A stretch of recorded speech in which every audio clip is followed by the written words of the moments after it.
Boa noite. Foi difícil sair de casa hoje, né? Com esse frio. Foi fácil não hoje, hein? Mas estamos aqui, né? Encarando aí as intempéries do tempo. Bom, hoje a gente tem uma pequena tarefa. Falar um pouquinho sobre o nascimento de Jesus. O livro Boa Nova, entre outros, fazem várias abordagens, né? Com relação à perspectiva de Jesus. Mas, saindo um pouquinho, talvez, do foco do Boa Nova, eu encontrei um livrinho muito fininho, antigo. E ele faz uma abordagem muito simples, né? Em alguns pontos até bem compacta, com relação à perspectiva do nascimento, sobre o nascimento de Jesus. Vamos analisar o seguinte: qual é a ideia que nós temos hoje sobre o nascimento de Jesus? Tá fácil de lembrar esse mês, porque nós estamos próximos do Natal, né? Todo mundo lembra qual a ideia sobre o nascimento de Jesus? Como foi? O que ocorreu? Apesar de estar todo mundo bem animadinho, né? Deixa eu falar uma coisa. Agora no Natal nós lembramos disso. Lembramos, né? É Natal, né? É Natal. Mas só que nós lembramos muito da questão dos presentes, né? O peru, né? Peru do final do ano, entre outras coisas. Os amigos secretos, né? Os amigos secretos, bacana. Confraternização. Em alguns momentos, assim, claro, nós lembramos que,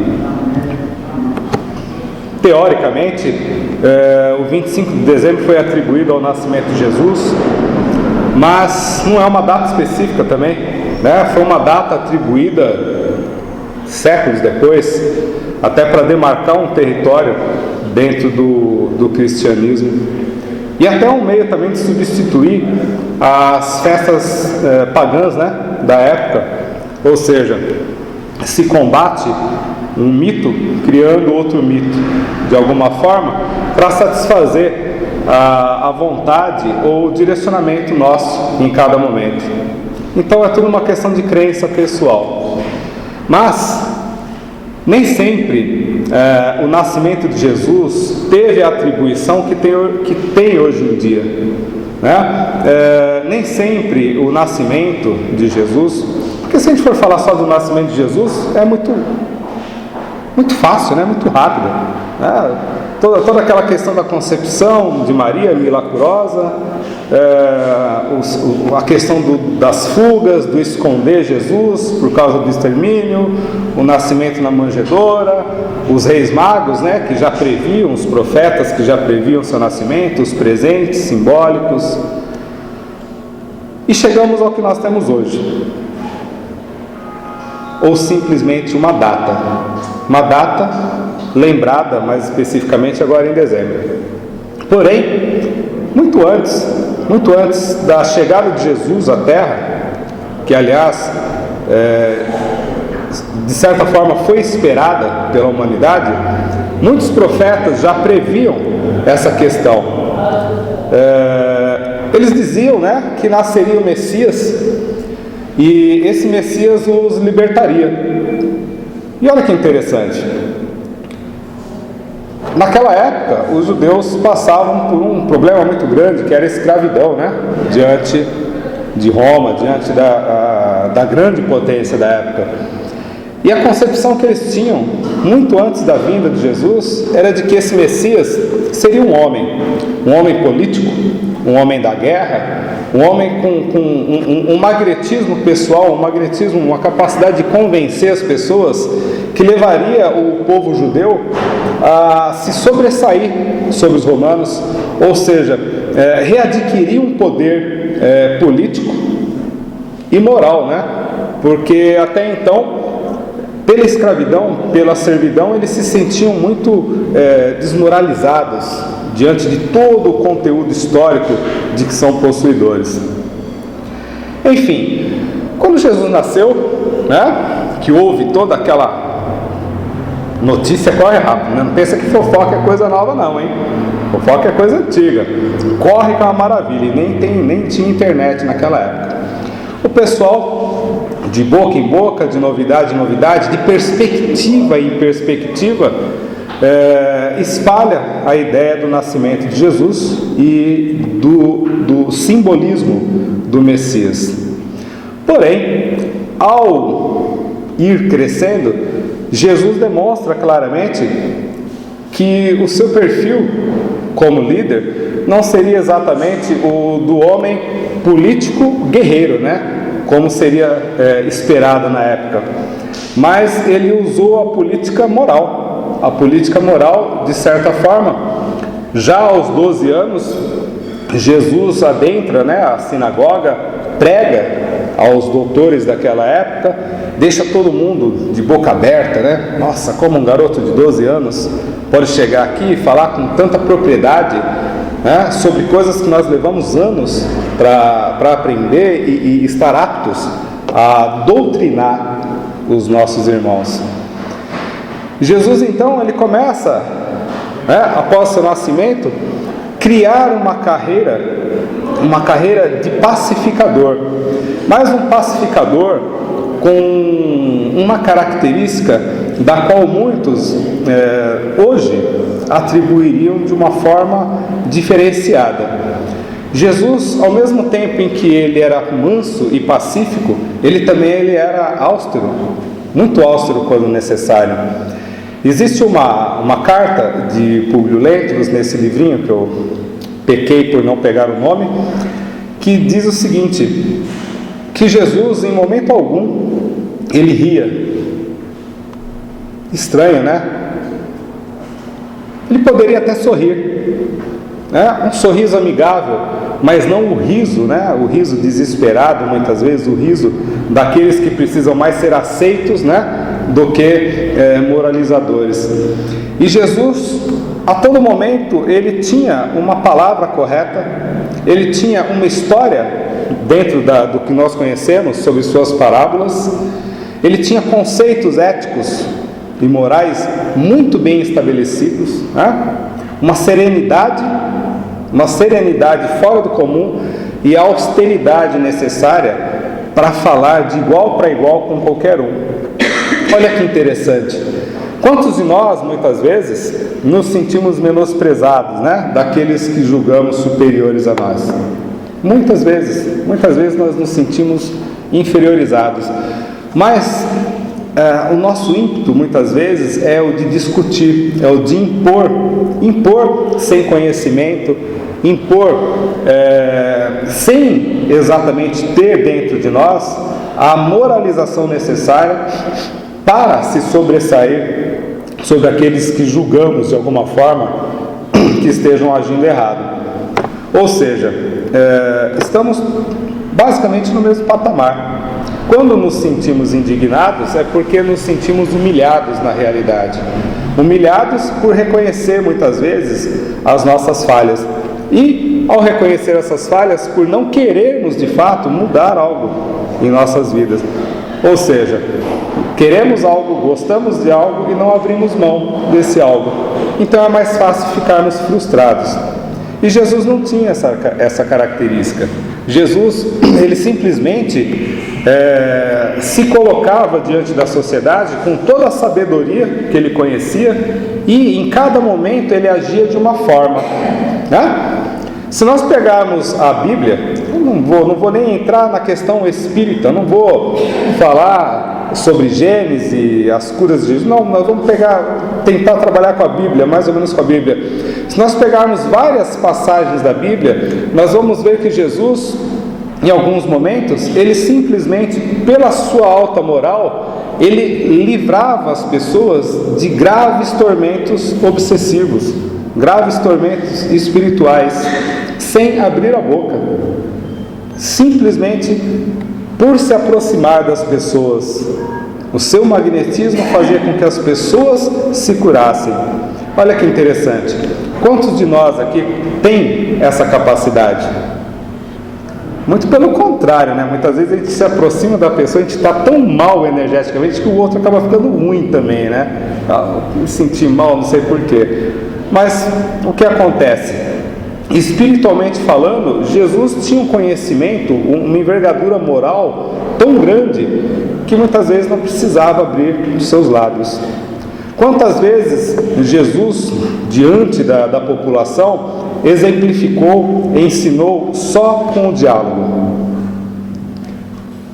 Quantas vezes Jesus curou diante de muitas pessoas, né, apenas com a palavra, e outras tantas que ele curou colocando suas mãos, outras tantas que ele curou manipulando o barro. Lembram daquela cura de Jesus sobre o cego, do qual Jesus pega o barro, gospe no barro e passa nos seus olhos? Que simbolismo seria esse? Então, muitas vezes, nós podemos analisar dentro da doutrina espírita, ou como pessoas comuns, que Jesus ele tinha uma missão, ele tinha um papel muito grande social naquela época. Muitas vezes, falando em parábolas, ele não chegou a levar a compreensão a todos igualmente. E se nós avaliarmos o nosso dia a dia, nós vamos ver que muitas vezes nós não compreendemos o que os outros falam. E muitas vezes o que nós falamos também não é compreendido por algumas pessoas. Atribui-se isso à nossa condição, à nossa evolução moral e intelectual. E Jesus cumpriu esse papel naquele momento, falando por parábolas, exemplificando com histórias, curando de várias formas, deixando para o futuro informações simples, informações muito simples, mas que todos nós, sem exceção, deixamos passar em branco. Por quê? Porque muitas vezes nós temos a possibilidade de agir semelhante aos apóstolos de Jesus. Ou não temos? Não? É que todo mundo ficou meio mais silêncio do que estava antes, Temos ou não temos condições de agir como apóstolos do Cristo? Temos todas, mas queremos? Eis aí a grande questão: queremos de verdade? A mensagem de Jesus diz que em alguns momentos nós podemos ser bons ouvintes, nós podemos deparar com situações no nosso dia a dia que exigem a nossa caridade, de alguma forma moral, apenas de ouvir. Muitas vezes somos mais sábios calados do que dando palpites. As pessoas desabafam, ouvimos bem, absorvemos essas energias também que estão a norteando, e essa pessoa sai bem. Quando muitas vezes não, viramos as costas apressados, apressado, não, agora não tenho tempo, não, vou embora, vou cumprir um trabalho, ou não vou cumprir nada, simplesmente a gente desconversa, vai embora, e a pessoa continua na mesma situação, com os mesmos problemas, e pior, mais frustrada ainda, porque muitas vezes reconhece, naquele que aparenta ser cristão, ou pelo menos se denomina dessa forma, porque muitas vezes o espírito católico, o evangélico, ele é visto como cristão. E as pessoas muitas vezes nos procuram com esse intuito de conversar, de ouvir uma palavra amiga, não de falar sobre misticismo, não simplesmente para falar de milagres ou coisas que estão à nossa volta. A igreja não nos ensina a questão da simplicidade, da humildade, da caridade, da mudança. Está tudo lá na Bíblia. Está tudo na Bíblia. Modificação moral, conduta. Se nós pegarmos as cartas de Paulo de Tarso, todas elas têm relação à conduta moral. E elas são pautadas em quem? Em Jesus. Sobre as perspectivas que as mensagens de Jesus nos traziam. Então nós temos hoje, para nossa felicidade, maiores condições de adentrar nesse mundo, nesse mundo do qual fugimos inconscientemente. Nós temos condições, facilidades de adentrar o nosso mundo interior, Como? Ouvindo as pessoas à nossa volta? Não, apenas absorvendo as mensagens do Cristo. É fácil? De forma alguma. Se fosse fácil, nós não estaríamos todos aqui, dependentes de uma casa espírita, dependentes de uma igreja, dependente do que quer que seja. Por quê? Porque nós não queremos abrir mão do nosso ego, nós não queremos abrir mão da nossa personalidade, daquilo que carregamos, né, por muitas encarnações já, e que de alguma forma nos satisfaz. Então é muito difícil nós buscarmos a humildade como quando o nosso temperamento é arrogante. É muito difícil nós buscarmos uma cura física íntima, quando nós somos enfermos espirituais e vivemos buscando ainda a facilidade. Quantas pessoas não buscaram Jesus com um único intuito? Mestre, me cura. E Jesus, avaliando a sua condição, o libertava. E ele sabia muitas vezes que aqueles que eram curados iriam voltar para onde? Para os mesmos vícios que possuíam anteriormente. Então muitas vezes Jesus, em sua missão, ao curar as pessoas, ele não sorria, ele chorava. Ele chorava pela condição humana, né? Que ao ser libertado de um problema, né, rapidamente voltava a proceder da mesma forma. Vamos dar alguns exemplos? Em todos os âmbitos religiosos acontecem milagres, né? Milagres do alívio psicológico. Cada religião vai chamar isso de uma forma diferente. Então, eu vou falar do Espiritismo, para não prevaricar com a procedência, com o ato das outras religiões. Quantas vezes nós adentramos aqui, passamos por entrevista? Quantas vezes passamos por entrevista, fazemos tratamento, passam-se 1, 2, 3 meses, sorte daqueles que conseguem ficar 3 meses sem retornar à entrevista, e voltam novamente para o tratamento. Por quê? Por que ocorre isso? Alguém se arrisca? Difícil, né? Responder. Porque a resposta, ela está dentro de nós. Porque nós não queremos abrir mão de algo. Questão 895 do Livro dos Espíritos. Se nós lermos essa questão com muita atenção, lermos, lermos e relermos, nós vamos ter motivo de sobra para se envergonhar de quem nós somos em verdade. Por quê? Mediunicamente falando, atuando dentro da casa espírita, nesse momento, e eu vou falar, muita pessoa vai gostar do que eu vou falar agora, nesse momento a espiritualidade está agindo. Não seria nem necessário entrar na sala de passe, tá? A sala de passe seria um placebo. Hoje não, né? Hoje seria legal, porque está calor, a água não faz mal para ninguém, tá? Mas quantos de nós, aqui presentes nesse momento, estamos recebendo de fato o benefício que a espiritualidade está nos ofertando? Quantos de nós?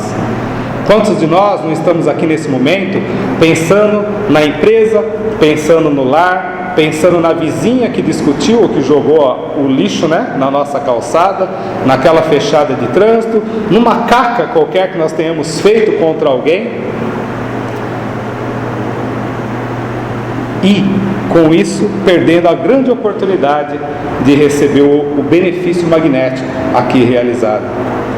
Ótimo! Acaba-se 8 semanas de tratamento, vamos voltar para a entrevista. Moço, moça, eu não estou bem ainda. Por quê? Se os espíritos agem constantemente em nossas vidas, os mediúnicos são feitos constantemente, graças a Deus que os mediúnicos são feitos, porque muitos espíritos são aliviados de seus traumas, muitos espíritos são auxiliados, levados para um socorro, para hospitais, para se recuperarem, mas nós continuamos iguais, né? Ou seja, continuamos atraindo as mesmas energias e continuamos dependentes do milagre, da cura. Continuamos buscando as casas religiosas, as pessoas que ali estão na sua liderança, como se fossem a tábua de salvação, como se fossem as pessoas que pudessem nos libertar de algo. E assim procederam com Jesus. E não foi essa a mensagem que Ele nos deixou, de forma alguma. Jesus sempre nos disse, ou pelo menos em suas mensagens ficava claro, que pudéssemos olhar para dentro de nós. Jesus, Ele sintetizou em tão pouco tempo uma quantidade enorme de informações de mais de 3.000 anos. Mais de 3.000 anos de informações morais, desde os filósofos da antiguidade, desde dos outros povos, dos essênios, dos hindus, dos bímanes. Jesus conseguiu aglutinar todas essas informações. Como Ele fez isso? Apenas de boca em boca? Ou nos 30 anos, que nós não sabemos exatamente como foi a vida de Jesus, Ele conseguiu levantar todo esse conhecimento? Ou Ele já tinha de fato dentro de si todo o conceito ético e conseguiu trazer para nós informações valiosas que a desprezamos há mais de 2012 anos? Há mais de 2012 anos. Posso falar assim porque já está acabando o ano, né? Já estamos em 2013 mesmo. Vai virar o ano e nós vamos continuar praticamente os mesmos. Nós falamos em transição planetária, né? Nós falamos em modificação do planeta. E eu pergunto de fato, o que nós estamos fazendo de verdade, além de frequentar a casa espírita, a igreja católica, a igreja evangélica, os templos diversos? O que nós estamos fazendo de verdade para que haja essa transformação planetária? Estamos assimilando o que recebemos aqui dentro e modificando a nossa procedência, o nosso comportamento dentro de casa? Ou continuamos ainda, muitas vezes, depois de 8, 10, 12, 20 anos dentro de uma casa espírita, com os mesmos comportamentos agressivos, aprisionadores, né? Rebeldes diante de todas as situações? Continuamos reincidindo nas mesmas coisas? Continuamos perdendo emprego?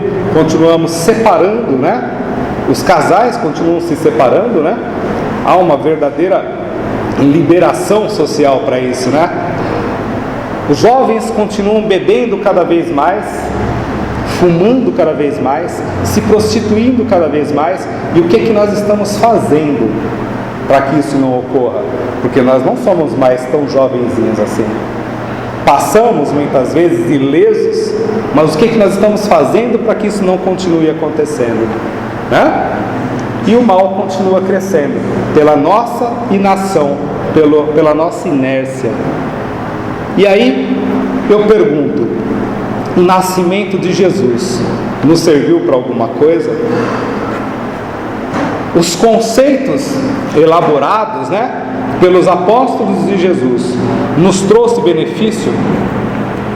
Trouxe evolução para a sociedade?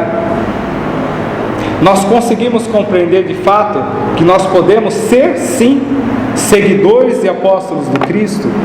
Temos essa capacidade? E se não temos, por quê? Por que nós não temos essa capacidade? A reencarnação tão bem explicada, elaborada na doutrina espírita, ela nos traz que o espírito, ele reencarna para se aprimorar. E na doutrina espírita, nós ensinamos que existe o livre-arbítrio. Há uma contradição enorme nisso tudo, né? Nós ensinamos na doutrina espírita que a natureza não dá salto. E eu concordo quando se fala em biologia, né?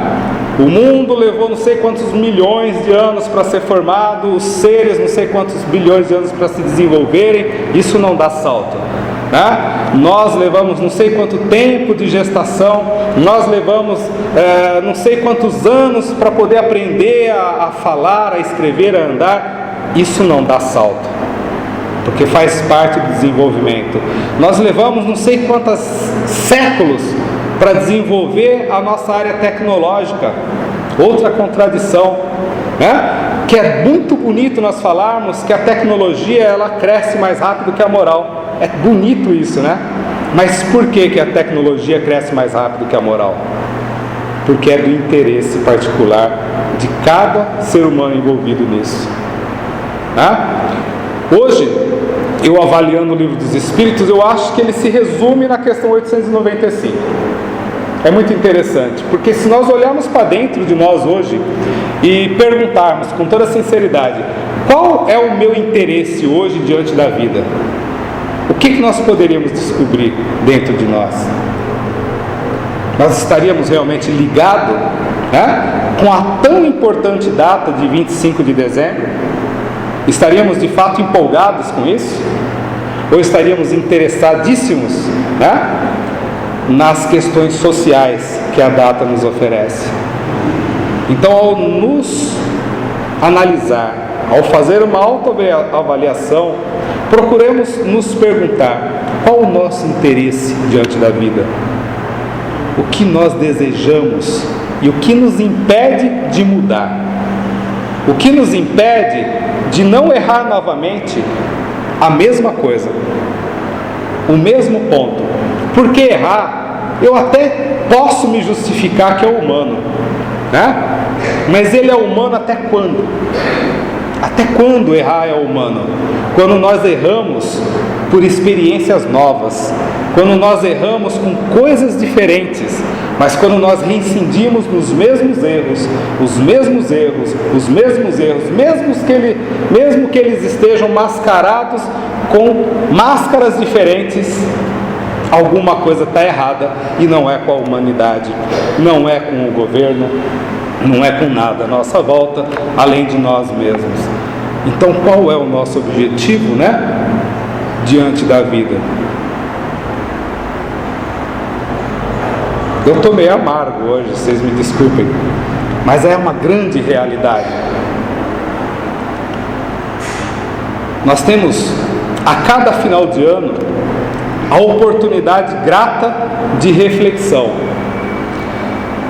Nessas datas, nós começamos a observar que nós não temos tempo para nada, né? A não ser fazer compras, a não ser nos preparar para o Natal, tá? Isso tudo vai acabar em menos de 2-3 horas. Menos de 2-3 horas. No máximo vai sobrar limpeza para o dia seguinte, né? No máximo sobra limpeza. 1 mês, 2 meses de ansiedade, de preparação, sem reflexão a respeito do que é o 25 de dezembro, sobre quem é Jesus, o que ele representa em nossas vidas. 2-3 horas de festa e acabou. E as dívidas na frente, eu esqueci de falar das dívidas que ficam muitas vezes. Acabou. Mais um ano começa. Mais um ano começa. E o que nós vamos fazer em 2013? Qual foi a mensagem de Jesus? Que tal nós começarmos por nós mesmos? Nos olharmos no espelho com força, com coragem, com muita convicção, né? E não falar assim, eu vou emagrecer esse ano, não. Isso aí é o que menos importa. Mas falar, não, eu vou deixar de ser de ser egoísta, eu vou deixar de ser arrogante, eu vou deixar de ser maledicente, eu vou deixar de ser intrigueiro, né? Criador de conflitos. Eu vou me dedicar mais à minha elevação moral e, com um exemplo, não o julgamento, eu vou mostrar às pessoas que as coisas podem ser diferentes, tá? Porque é bonito falar de Jesus quando as pessoas se aproximam de nós. É bonito falar em humildade para os outros. É bonito falar em tolerância, em fraternidade, né? Quando nós não fazemos isso. O típico, né? O típico, faço o que eu falo. O típico. Preciso completar o resto da frase? Não, né? Então, que todos tenham um 2013 de muita reflexão. Muita, mas muita reflexão mesmo. Se nós queremos algo diferente, não cobremos o governo, não cobremos nossos pais, nossas esposas, esposos, nossos filhos. Nós possamos pelo menos acerenar o nosso coração, nos observar e nos motivar de fato para que não precisemos ficar o tempo todo em tratamento. Outro dia eu falei o seguinte: eu preferia as casas espíritas vazias. Preferia a casa espírita vazia. Eu preferia as igrejas vazias. Preferia, né? Mas um vazio benéfico a todos. Que cada um que entrasse ali se conscientizasse rapidamente, pelo menos do básico, da tolerância entre si, e pudesse a partir de então andar com as próprias pernas. Então, um bom 2013 a todos. Vamos à nossa prece? Mestre Jesus, envolve-nos nesse momento com o teu amor, com a tua paciência.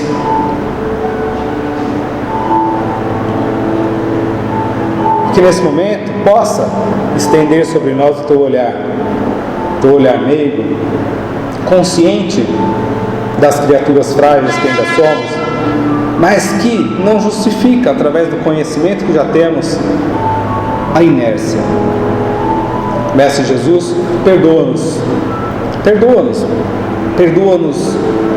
porque nós ainda não aprendemos a nos perdoar, nós ainda não aprendemos a perdoar o nosso irmão, o nosso próximo, nós ainda não aprendemos a ser tolerantes de fato. E como propusestes, perdoa 70 vezes 7, essa conta já não lhe cabe mais, e te agradecemos por isso. Envolve-nos nesse momento com a paz que desejamos, e que ela seja alcançada com todo o coração. Que assim seja.